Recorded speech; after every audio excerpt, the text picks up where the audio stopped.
Pag-i-install ng steel structure para sa MRT-7 sa Tandang Sora isasagawa na ng DOTR. Ilang mga kalsada pansamantala munang isasara kaya't lagay ng trapiko sa mga nasabing lugar sa mga susunod na mga araw. Alamin natin sa report ni Bernard Ferrer. Bernard? Noel, pansamantalang isasarang ilang lanes ng Commonwealth Avenue sa pagitan ng University Avenue at Tandang Sora Avenue sa darating na weekend upang bigyan daan ng pag-install ng steel structure ng footbridge na magdurugtong sa Tandang Sora Station ng Metro Rail Transit Line 7 o MRT-7. Ayon sa pahayag ng Department of Transportation o DOTR, ang eastbound lane ng nasabing kalsada ay isasara mula alas 10 ng gabi ng March 15 hanggang alas 4 ng madaling araw ng March 16. Pinapayuhan ang publiko na maghanap ng mga alternatibong ruta.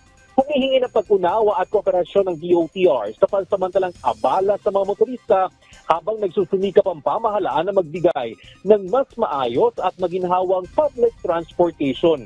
Nauna nang inanunsyo ng DOTR na inaasang magsisimula ang partial operability ng MRT-7 sa huling bahagi ng 2025.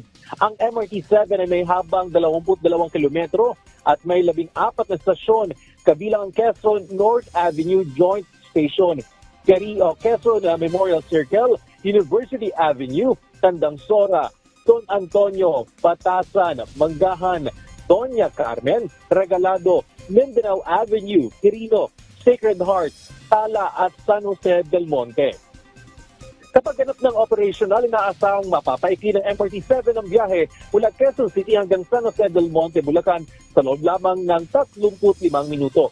Tinatayang makapagsakay ito ng hanggang 300,000 pasahero sa unang taon ng operasyon nito. Samantala, Noel, mabilis pa ang takbo ng mga sasakyan sa Commonwealth Avenue, partikular na sa mga papuntang Fairview.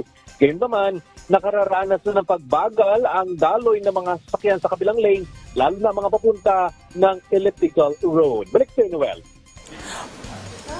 Maraming salamat, Bernard Ferrer.